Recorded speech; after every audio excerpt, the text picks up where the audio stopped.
it's important that at least once in their professional career, they should join a creative company. For the simple reason that if you're working in a non creative company, even if you come up with one average idea, you'll be promoted. But in a creative company, if you don't come up with one big idea or 5 to 6 above average ideas, you even have a risk of losing your job. Hello and welcome to UVCE Chronicles, an initiative of the UVCE Graduates Association. I am Anish, your host for today, with our guest Mr. Vivek. Thank you so much, sir, for joining us today. He is currently a creative director who works with multiple companies, helping them in their creative journeys. Thanks for having me here and great to be joining you. To start off, could you tell us a little bit about why you chose engineering and how you ended up at UVCE? Being in Bangalore, engineering obviously had to be one of the choices, and there were very few other options that I could think of. Amongst engineering colleges, UVC was surely one that I wanted to be a part of, courtesy of its legacy. Because I'd heard of Sir M. Vishwesharaya himself having founded this college, and I also heard about the alumni of this college who had achieved a lot across fields. Coming to the choice of branch, there was an electronics boom in the mid 2000s. So a lot of electronic companies were setting up their base in India. Samsung and Nokia had set up their plants. Intel and AMD had established R&D centers. And there was this big electronics spending boom too. A lot of people were purchasing electronics in big numbers, be it mobile phones, laptops, TVs, which made many people, including myself, believe that there will be a shortage of electronics engineers in the near future. And that was one of the main reasons to take up electronics. The other reason being that some of my seniors who had taken up engineering a couple of years back, they suggested that if I took up electronics, I'll have two career options, which is either in electronics or in software. Because software is quite easy to learn in the sense that you just need a laptop and an internet and you can learn it anytime, even outside of college. But if you take up computer science, you will not have the option of taking up core electronics, is what they suggested. Because as a career, you wouldn't have an exposure to electronics labs, and it's quite tough getting access to electronics lab outside college. I think that resonates with a lot of us. When you think about your time here, could you tell us what it is that you remember the most? What do you feel enriched your life in college when you were studying? I think what makes up any college are its students and lecturers. UVC has a lot of dedicated, hardworking students who are from not so great financial backgrounds and they're serious about what they want to do in their lives, right? So being amidst them pushes you also to do well. What also makes UVC stand out, I think, is all students here come basis their academic performances alone. That's not the case in other top engineering colleges which are private. There you might have certain students coming through management quota, they might be paying more and they get seats, right? That often dilutes the quality, but not in UVC. It's completely based on your entrance exam scores. The other thing is that many lecturers here are highly educated. A lot of them have PhDs from top institutions like IIC Bangalore, some are from IITs, and they bring a high level of expertise to their teaching. Though I would also add that the faculty strength could have been better. Going away from academics, I think fests were an important part of college life. Many of them even being national level fests. So I think it was a good way for you to assess where you stand amidst the competition. Because you might be the best in your college, but when you go one up against the best from other colleges, that kind of becomes a reality check. Also, I think the competitive spirit got inculcated with these fests, which was actually a good thing. Any fun memories that you have, especially fun and gripping? Okay, so back then when we were studying, absolutely anyone could enter UVC campus even without an ID card. I think that's still the case now. And it so happened that right in the middle of a semester, we saw a new boy in class one fine day. And he sat with us for one of the lectures. And by the time the lecture got over, the entire lecture got over, we couldn't figure out who this new boy was. Because if he was a new joinee, his name should have been mentioned during the attendance call out by the lecturer, right? But it wasn't. And the lecturer too failed to notice him, presumably because he was seated in the last bench. And then that boy attended the next lecture too. The next morning we see him, he's back in class. And this continued for a couple of more days. Like all of us are talking amongst each other, who is this guy? Who is this guy? How is he landed up in our class all of a sudden in the middle of the semester? And no one had a clue who he was. And then one fine day we see him, he's entering the college walking hand in hand with one of the girls of our class. So it turns out that he was a boyfriend of that girl and he was attending classes just to see her during those classes. So it was only after the class representative brought it to the notice of the lecturers that he finally stopped coming to class. Then there was another incident, or should I say, a sequence of incidents that happened right through my time in college.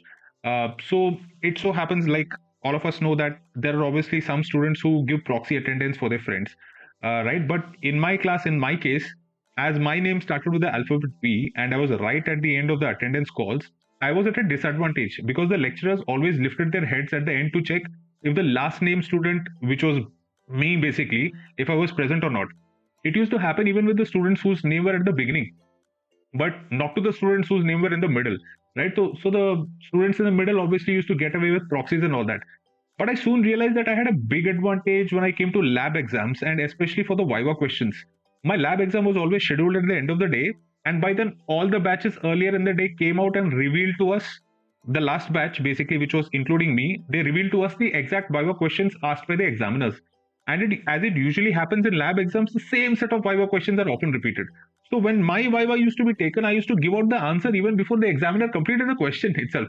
So one examiner, he got suspicious and asked me, "How come you're answering so quickly even before I complete?" And I thought I was in trouble.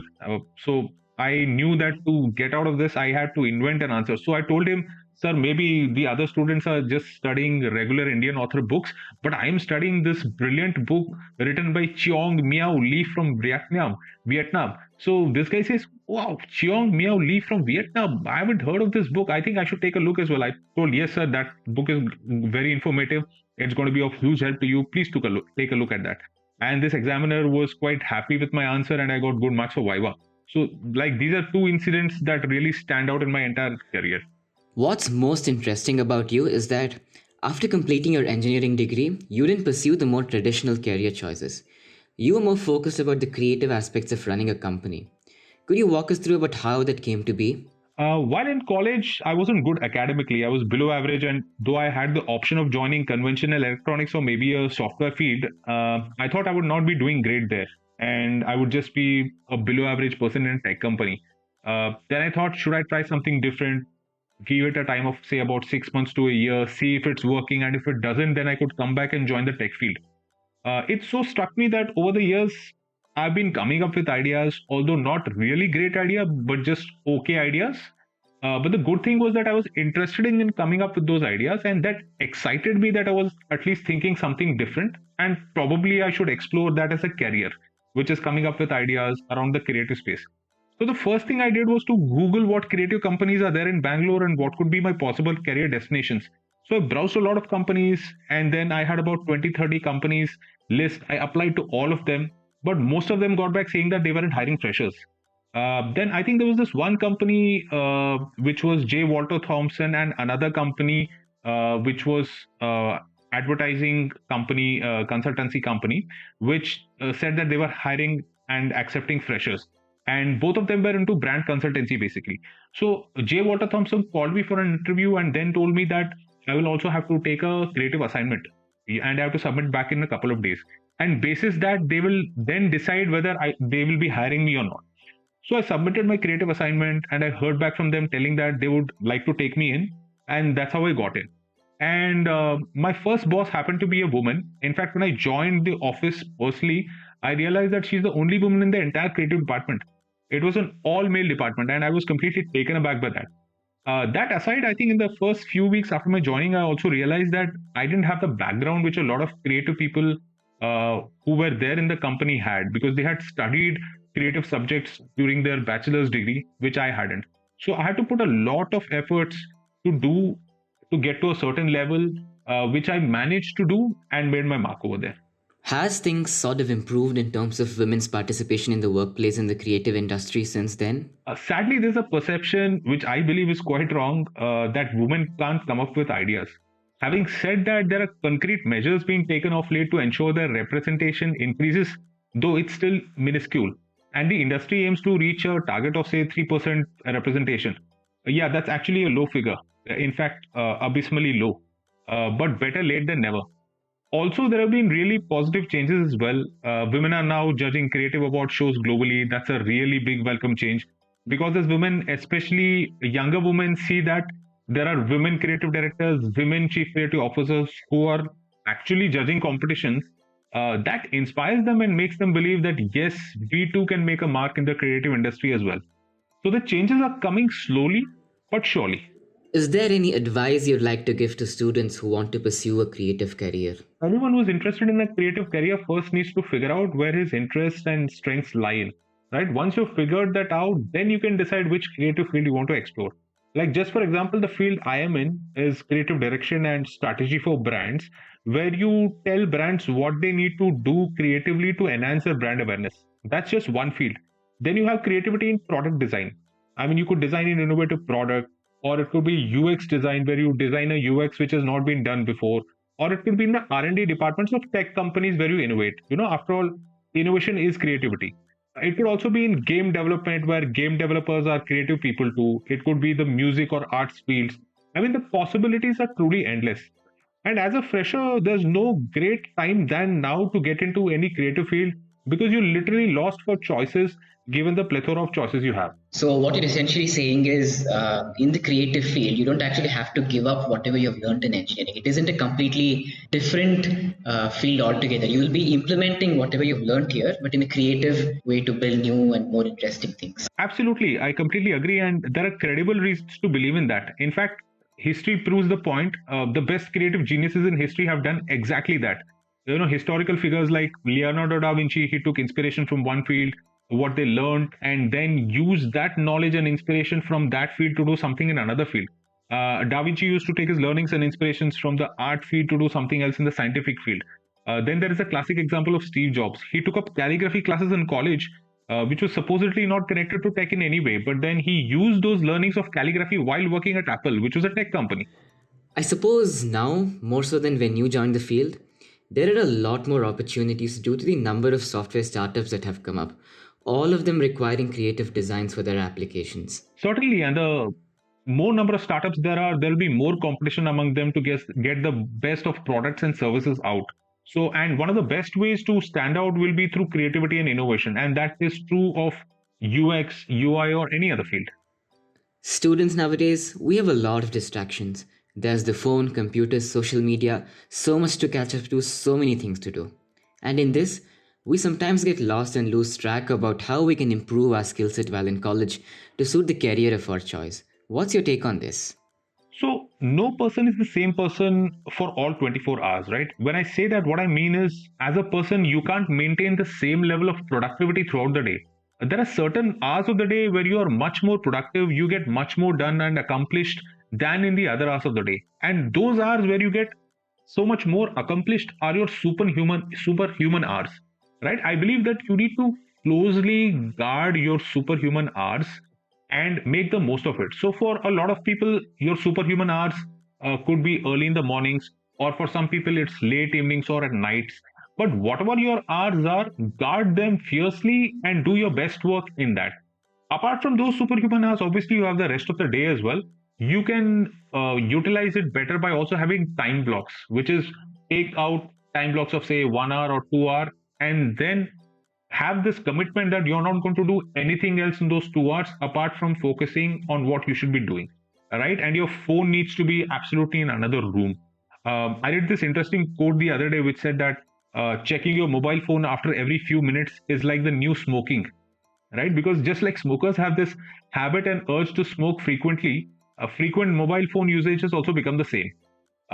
And it's also important that as a creative person or even a non-creative person, then you take breaks which are like your refreshing breaks, which refreshes you up for the next time block.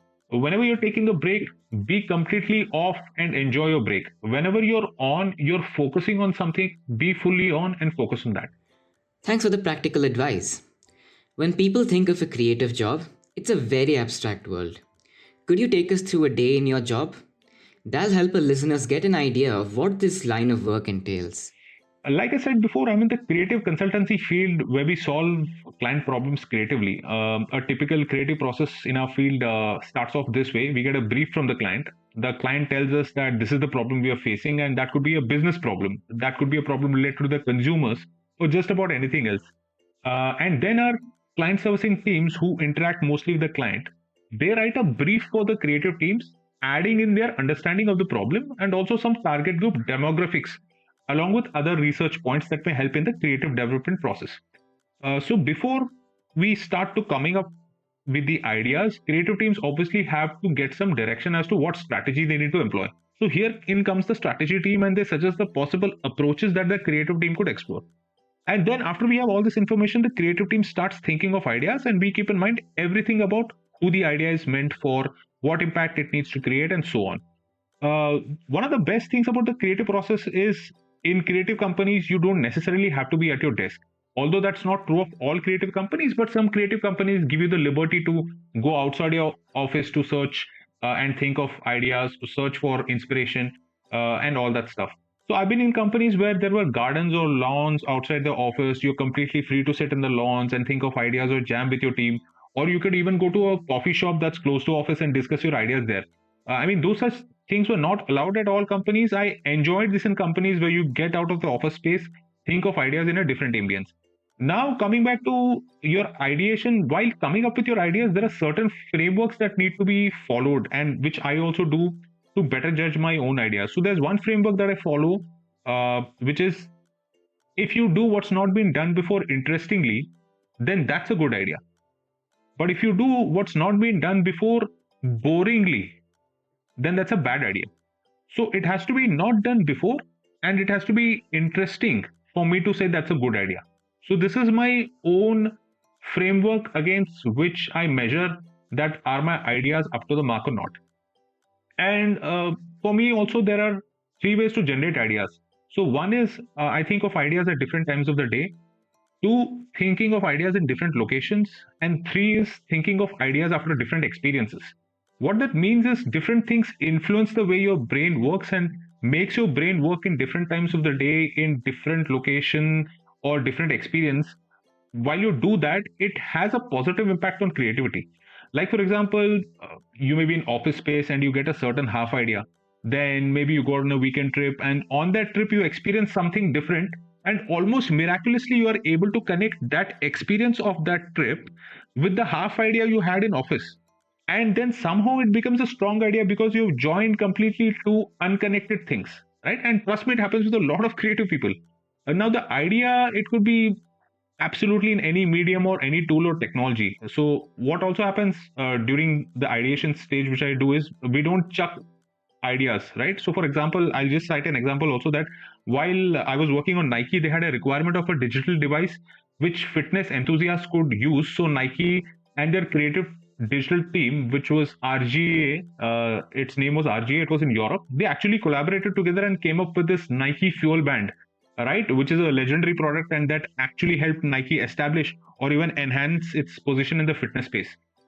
So once you're done with all your ideation and all that, what happens is we typically present ideas to our boss, and then we get some changes, feedback from the boss. Once it gets approved, the boss then has to present to his boss, right? When he approves it, we feel that yes, this is the best idea, or these are the best set of ideas for the client. We present it internally to the management team. Once they are taken on board, they are taken into confidence, is when we feel that we are ready for a client presentation. And what happens in a client presentation is we always present the strategy before the idea. And I think that's a good approach, because if you present your idea first, ideas always get subjected to a lot of questions and doubts because the client is hearing it for the first time. And it's just human nature to not embrace or accept something you've never heard before. That happens with majority of the clients. So that's precisely the reason why strategies get presented first, because strategies have something like a human insight uh, in the strategy. So the client feels okay, they have a proper human insight, which is kind of easy to embrace and accept than a completely new idea. So once you sell the client the strategy, and then your strategy itself has the idea in it, and then you present your idea, the client is much more receptive to accept the idea now, since he's already sold on the strategy, versus presenting your idea first, where there may be a lot of pushback as to we haven't heard anything like this before, this hasn't been done before, why don't you do something that's been done before? And most of the times the idea dies. So it's always best to first present a strategy which has a human insight or bases the client problem, and then have the idea. And once the idea is approved, we actually start executing the idea. Typically, how long does it take from the inception of the problem to delivering the solution to the client? Post approval, I think it may take anywhere from a week to even a year to execute. So, I mean, if it's a social media based idea, typically has a quick turnaround, say, of just about a week. And we might need not more than, say, 2 weeks to finish off the actual implementation. Right. But if it's a product or design based idea, that could take even a year. Because what happens in a hardware product type idea is you first need to, form a proper design for it, design a prototype, then you need to take it to the market, show it to the consumers, and then you go back to the drawing board. If there is some feedback, if there is some changes they are mentioned and all that, go back to the drawing board, redesign it, make all those changes. So it's a really long process, and it might take even about a year. What advice would you give to students who want to be more creative in their lives? Think of it this way. I mean, creativity gives you a great opportunity to use your brain in a refreshingly unique way, and that gratification should be great. I think that is a powerful motivation for you to think creatively, right? The joy that you get out of coming up with an original idea, I think it makes it worthwhile to take up creative field as a career. I think when you're starting off alone, you can learn from a lot of successful creative people. It could be anyone that you admire, you've been inspired from, and don't look that I just need to see what is happening right now and get inspired from that. You go into the past as well, learn from historical figures. How did they think of new ideas? Read biographies, autobiographies of creative geniuses in history. Understand how they are doing it. Because to be frank, I mean, you are not the first person on earth. There have been several successful people who've done a lot of creative things, big inventors, big creative people who achieved so much. Learn from them, learn from the best in the past. Then also, there are few good books to understand how new things get created. I think the biography of Leonardo da Vinci by Walter Isaacson is, I think, one of the best books to understand the thinking process of Da Vinci, who was one of the greatest creative geniuses. There's another book, I think, which will help a lot of students to at least learn the fundamentals of idea conception, is titled The Five Elements of Effective Thinking. So books like these help you to at least base, make a strong base for your creative thinking. Helps you understand how creativity actually works, what you need to do to actually get the ideas out, and all that. So once you learn all this stuff from all these creative geniuses, then you can start developing your own style, right? Also, one more important thing is start building your portfolio. I think your portfolio is going to be even more important than your resume, especially in a creative career.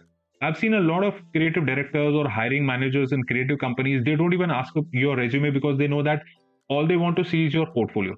So, your portfolio and your side projects that you do as a result of which your portfolio gets made is going to be really important. So, you can start right away, start dabbling in side projects, start building a portfolio, take feedback from some people in the industry as to how you can improve your portfolio.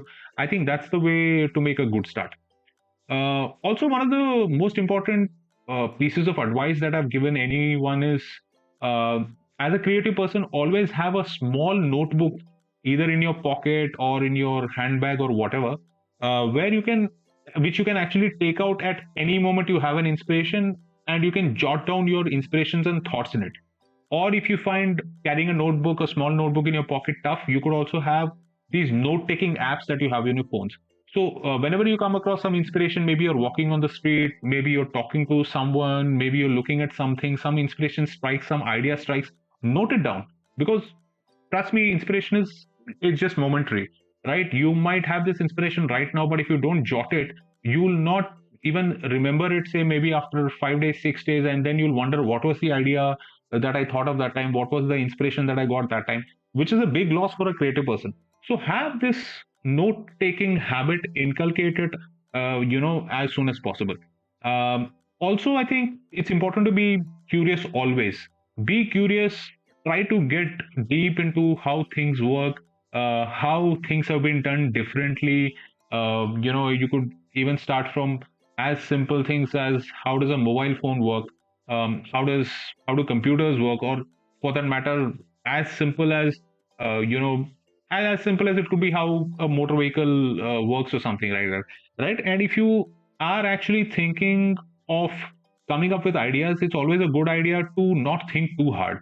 On a scale of 10, you could actually be thinking, say, on up to a mark of 6 or 7, but then you're thinking too lightly. If you're thinking up to a level of 10, you're thinking too hard. There's always a sweet spot, which I think is 8 to 9, where you're thinking not too easy, not too tough. I think we should target that. And I think almost everyone, it's important that at least once in their professional career, they should join a creative company. For the simple reason that if you're working in a non creative company, even if you come up with one average idea, you'll be promoted.